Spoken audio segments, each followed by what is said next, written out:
Hello जी, Ram Ram, good morning. कैसे हैं आप सब? वेलकम है आप सबका साधना रियल ब्लॉग चैनल में। आई होप फ्रेंड्स आप सब अच्छे होंगे। मॉर्निंग का टाइम है, मंडे का दिन है। मौसम बहुत ज़्यादा ख़राब है। 2-3 दिन से पूरा दिमाग एकदम ख़राब होके रखा है।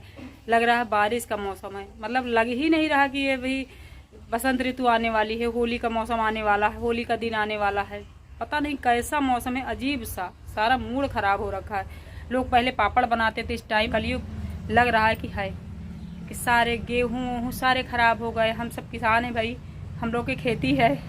जब ऐसे पत्थर गिरते हैं बड़े बड़े तो बहुत ज़्यादा नुकसान होता है, बट कुछ नहीं कर सकते हैं। बस या खुशी से एंजॉय करें इस बारिश को, या फिर तकलीफ़ से ऐसे रो धो के करें, अरे भैया खेती बर्बाद हो गई। जैसे भी इसे एंजॉय करना है एंजॉय करें, रोना है रोएं, बट ये सारी चीज़ें हमें देखनी पड़ रही हैं, देखनी पड़ेंगी, कोई ऑप्शन नहीं है। खैर इतना रोना मैं नहीं रोती हूँ। चलिए कर लेती हूँ पूजा पाठ। सोमवार का दिन है, भोलेनाथ के मंदिर चलते हैं, टेंशन नहीं लेते हैं, सब भोलेनाथ पे छोड़ देते हैं। आप सब बने रहिए, बहुत इंटरेस्टिंग मज़ेदार ब्लॉग। चलिए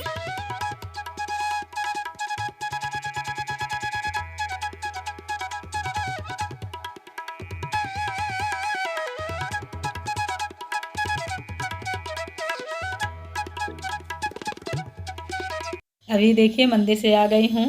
आज मंडे था, कल परसों 2 दिन लगातार बारिश हुई है तो कपड़े उसी तरह रखे थे, तो आज सुबह सुबह ही मैंने धुल के डाल दिया है। मंदिर से आने के बाद सीधे यहाँ पूजा कर लूँगी, सूर्यदेव जी को जल छोड़ दूँगी। बहुत हल्के हल्के दिख रहे हैं, तो आज 2-3 दिन बाद दर्शन हुए हैं तो मैंने उनको प्रणाम कर लिया है, जल छोड़ दिया है। और उम्मीद लगा ली हूँ कि आज धूप निकलेगी, क्योंकि उम्मीद जब हम भगवान से लगाते हैं तभी ये भी उम्मीद होती है कि वो सुन लेंगे, है ना। तो बस धूप निकलने वाली है। यहाँ बस जल्दी जल्दी पूजा कर लेती हूँ, उसके बाद घर में भी पूजा करूँगी।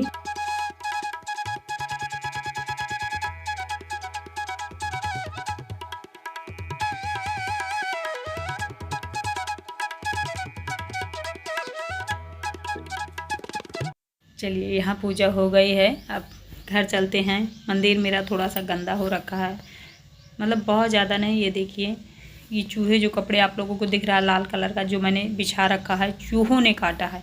इतना कौन चूहा काटता है, कौन सा चूहा मेरे घर में लग रहा है, मेरे समझ में नहीं आ रहा। भोलेनाथ ही जाने, क्योंकि जो चीज़ें समझ में नहीं आया करती हैं सोचने समझने करने के बावजूद, तो फिर लगता है भगवान ही जानता होगा, है ना।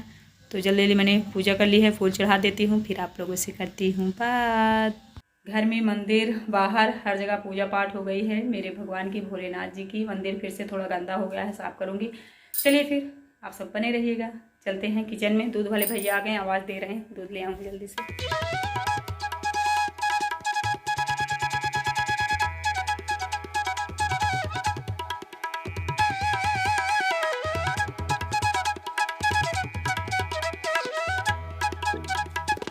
बस पूजा करने के बाद देखिए भिंडी की सब्ज़ी मैंने कट कर ली है। मुझे ऐसा लग रहा था जैसे भिंडी की सब्ज़ी कम पड़ेगी, मतलब घट जाएगी, खाने में होगी नहीं सबको, इसलिए मैंने आलू भी इसमें मिला लिया है। जो कि आलू और भिंडी मिक्स वाली इनको नहीं पसंद है। लेकिन अगर मैं सिर्फ भिंडी बनाती तो भी मॉर्निंग के नाश्ते के लिए भी सबको ना होती, थोड़ा थोड़ा कम पड़ जाती, क्योंकि सूखी सब्जियाँ ज़्यादा समझ में नहीं आती। हम थोड़ी थोड़ी थाली में रखते हैं और रोटी के साथ ज़्यादा ज़्यादा खाते हैं ना। जो रस्से वाली सब्ज़ी होती है वो कम भी रहती है तो हम रस्से से खा लेते हैं, इसलिए मैंने कहा आलू डाल दे रही हूँ, आप खा लीजिएगा थोड़ा थोड़ा। तो उन्होंने कहा ठीक है भाई, जैसा बना दो। जब हस्बैंड लोग ऐसा बोल देते हैं ना, ठीक है जो बना दोगी खा लेंगे, बहुत अच्छा लगता है। फिर भले हम 4 प्रकार की चीज़ें बना दें, बट ये सुनना ही काफ़ी होता है ना। कहते भी हैं, कहावत भी। यहाँ देखिए आटा भी मैंने गूँध लिया है, बच्चों को जाना भी है इसलिए थोड़ा जल्दी में हूँ। इन लोगों को भेज दूँगी, उसके बाद फिर मैं अपना आराम से खाऊँगी। तो ये देखिए 2 रोटियाँ मैंने सेक दिया है। बच्चे एक एक रोटी ही खा के जाएंगे सुबह सुबह, और ये काफ़ी देर बाद जाते हैं, तो इनको बाद में ही दूंगी जब मैं खाऊंगी। इन लोगों को पहले जल्दी से मैं एक एक रोटी दे के भेज दूँ, खा के खिला के, मतलब लेके नहीं जाते हैं। फिर देखिए इनको भी मैंने दे दिया है, ये भी खा चुके हैं। ये मेरा खाना है, मैंने आलू लिए है, भिंडी इनको दे दिया है, क्योंकि ये आलू साथ में नहीं खाते, तो मैंने भिंडी सिर्फ दी है, आलू नहीं दिया, मैंने निकाल लिया है। फिर देखिए सब लोग चले गए हैं, मैं अकेली बैठी हूँ फ्री। तो मैं सोच रही थी नेल पॉलिश ही लगा लूँ। कहते हैं ना, जब कोई काम नहीं होता तो फालतू के काम ही याद आते हैं, और नेल पॉलिश लगाना कोई फालतू का काम नहीं, लेकिन कहीं जाना माना नहीं है तो वो लगता है कौन सा ज़रूरी है। बट मैंने सोचा टाइम पास हो जाएगा, फिर करूँगी यहीं पे आराम। एक दिन मैंने आप लोग को बताया था ना, अंकल जी लोग आए थे तो गद्दे कंबल बहुत सारे मैंने निकाल लिए थे, तो वो सारे रखे हुए हैं। सोच रही हूँ किसी दिन रखूँगी, पता नहीं वो दिन कब आएगा। मैं भी एकदम अलाई हो गई हूँ फ्रेंड। फिर इधर दूध वाले भैया आ गए थे, दूध मैंने चढ़ा दिया है। दाल बनाऊँगी, सब्ज़ी थोड़ी सी रखी हुई है सुबह की, ज़्यादा अच्छी बनी भी नहीं थी, मतलब ये कह रहे थे कि सौंधी कम है, तो उतने मज़े से खाए भी नहीं हैं, इसीलिए मुझे लगता है बच गई है। जो चीज़ अच्छी होती है वो अपने आप चुप जाती है।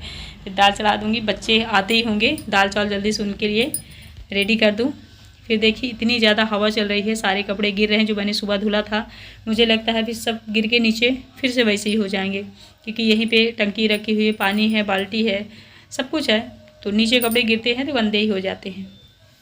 फिर देखिए बच्चे आ गए हैं, दाल चावल रेडी हो गया है, दाल मैंने छौंक भी लिया है, अपना अपना कपड़े वपड़े चेंज कर रहे हैं सब। इन लोगों को चलिए मैं जल्दी से खाना निकाल देती हूँ, उसके बाद फिर ये भी आते होंगे, सबका टाइम एक साथ ही होता है।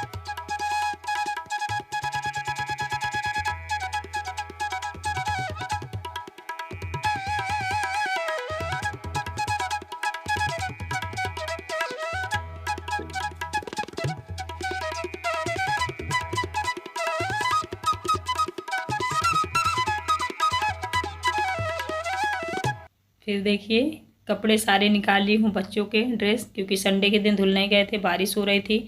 मंडे के दिन ये लोग पहन के गए हैं, सुबह सुबह बोल रहे थे मम्मी ड्रेस बहुत ज़्यादा गंदा है। मैंने कहा भाई आज पहन के चले जाओ, सुबह सुबह शाम तक मैं तुम्हारे ड्रेस धुल दूँगी, ट्यूसडे के दिन तुम लोग धुला धुला ड्रेस पहन के जाना। तो बच्चे मान गए थे, तो आते ही सारे कपड़े इन लोगों ने निकाल दिए हैं। बोल रहे मम्मी जल्दी से आप धुलिए इसको, नहीं आप फिर भूल जाएंगी। तो मैंने कहा ठीक है भाई कर ही लेती हूँ। सारे बर्तन मैं खाली करके इधर ले आई हूँ, ये भी आ गए थे, ये भी खा चुके हैं। जो सुबह मैंने कपड़े धुले थे वो सारे सूख गए हैं, क्योंकि हवा भी चल रही है, हल्की हल्की धूप भी है।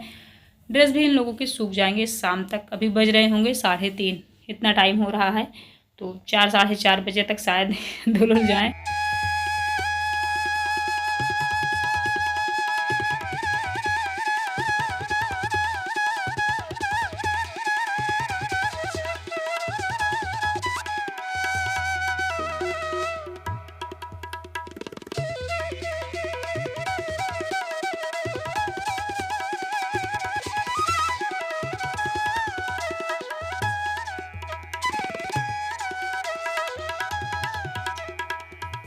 एक सिस्टर बोल रही थी साधना जी आप इतनी गरीबी क्यों दिखा रही हो, कम से कम एक मिक्सी तो तुम ले ही सकती हो, इतनी भी गरीब नहीं हो। तो मैं गरीबी ज़बरदस्ती नहीं दिखा रही हूँ कि मैं दिखा रही हूँ जिससे मेरे व्यूज़ ज़्यादा आएँ, ऐसा नहीं है।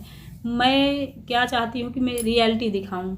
इस रियलिटी को जो लोग समझ पाते हैं उनको मेरे ब्लॉग पसंद आते हैं, जो नहीं समझ पाते उनको लगता है इनका वीडियो फेक है, ये गरीबी ज़बरदस्ती दिखाती हैं। बट ऐसा नहीं है, जैसी सिचुएशन जो चीज़ होती है मेरे घर में, मेरी लाइफ में, वो सारी चीज़ें मैं रियल ही आप लोगों को दिखाती हूँ। ठीक है, तो अभी सच में मैं उसे नहीं ले पा रही हूँ मिक्सी को। जिस दिन ले पाऊँगी उस दिन मैं ख़रीद लूँगी। मिक्सी पिक्सी जितनी चीज़ें होती हैं सारी चीज़ें आ जाएंगी, लेकिन थोड़ा सा वेट करो प्लीज़। आप ऐसे मत कहो गरीबी दिखा रही हो, नहीं ऐसा नहीं है, इतनी गरीब हूँ भी नहीं जितनी आप लोग सोचते हो। क्योंकि मेरे बच्चे भाई 3 हैं, तीनों बच्चे मेरे इंग्लिश मीडियम में पढ़ते हैं, खर्चे बहुत है मेरे। मैं गरीब नहीं हूँ, मैं अपने आप को गरीब नहीं दिखा रही हूँ, खर्चे ही बहुत हैं कि मिक्सी में ले नहीं पा रही हूँ। नहीं सच में मेरा बस चले ना तो मैं बर्तन धुलने वाली मशीन ले लूँ, कपड़े धुलने वाली मशीन ले लूँ, यहाँ तक कि खाना बनाने वाली मशीन ले लूँ। क्योंकि हम सभी चाहते हैं कि हमें अपनी लाइफ में आराम मिले, सुकून मिले। तो जिनके हस्बैंड बहुत ज़्यादा कमाते हैं भाई, बहुत पैसे वाले हैं, उनकी बात अलग है। मैं इतनी पैसे वाली तो नहीं हूँ कि जो चीज़ चाहूँ उतनी समय ही खरीद लूँ। ठीक है, क्योंकि चीज़ें हम खरीद सकते हैं, खुशियाँ सुख ये सारी चीज़ें हम नहीं खरीद सकते। अगर हमारे किस्मत में लिखा है ये सारा कुछ करना तो भाई हमें करना पड़ेगा। ठीक है, देखिए कपड़े मैंने भिगो के रख दिए हैं, जल्दी से बर्तन धुल लेती हूँ। एक सिस्टर और बोल रही थी साधना जी आप निरमा से ही धुलती हैं बर्तन, आप एक साबुन नहीं खरीद सकती। नहीं, ये मैं कंफर्टेबल हूँ इसमें, इसलिए मैं धुलती हूँ, साबुन वाबुन खरीद सकती हूँ। ठीक है, तो जल्दी धुल लो। इधर देखिए हमारे देवर जी आ गए हैं जो दिल्ली में रहते हैं, यही फैमिली में काम था तो आए थे ये, अब बस जाने वाले हैं। कल तो आज मिलने आए थे, बोल रहे थे भाभी अब कल हम चले जाएंगे। तो मैंने कहा ठीक है बैठिए आप चाय वाय पी लीजिए, बर्तन में छोड़ दो। बोल रहे थे नहीं चाय वाय नहीं पीऊँगा, घर जाके पीऊँगा, कल जाना है तो आज कम से कम घर में रहूँगा। मैंने कहा ठीक है।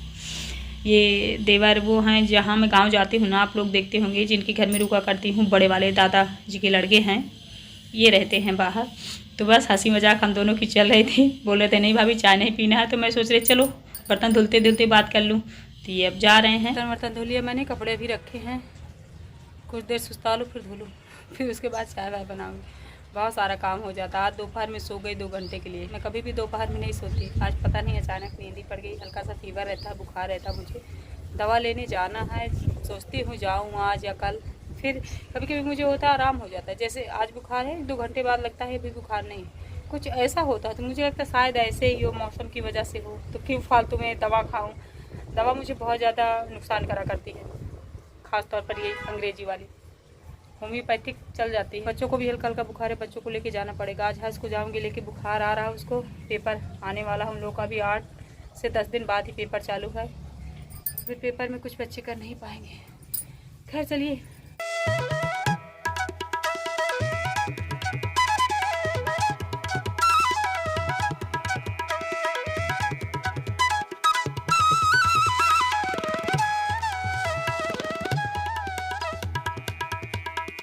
फिर देखिए सारा काम हम ख़त्म कर लिया मैंने, कपड़े उपड़े धुल के डाल दिए, उधर सूख रहे हैं बच्चों के ड्रेस। यहाँ मेरी चाय बनने लगी है, बहुत ही यम्मी और टेस्टी सी। जानते हैं यम्मी टेस्टी क्यों बोल रही हूँ, क्योंकि जब मैं ज़्यादा दूध डाल के चाय बनाती हूँ तो मुझे लगता है ये चाय है, अन्यथा फिर पानी है, उसको बस चीनी और चाय पत्ती अदरक डाल के पी लो।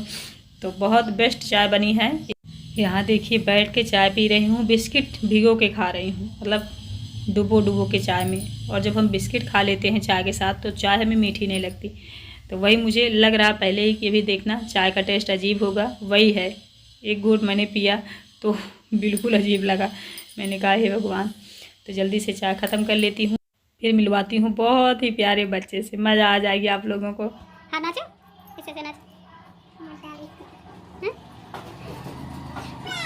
ओह एल्विस, एल्विस, ये एल्विस है, ये देखो तुम देख रहे हो ना, एल्विस यादव कौन है? एल्विस देखो देखो देखो, एल्विस बहुत प्यारा बच्चा है फ्रेंड्स। यहाँ पे आराम से बैठी हूँ, कुछ काम वाम नहीं है, सारा काम खत्म हो गया, बच्चे पढ़ रहे हैं, मैं आराम कर रही हूँ। देखती हूँ और क्या ब्लॉग में डाल पाती हूँ, अगर ज़्यादा नहीं डाल पाऊंगी तो यहीं पे कर देती हूँ। एंड आई होप आज के ब्लॉग आप लोगों को अच्छा लगा होगा। Bye bye, thank you so much, bye bye.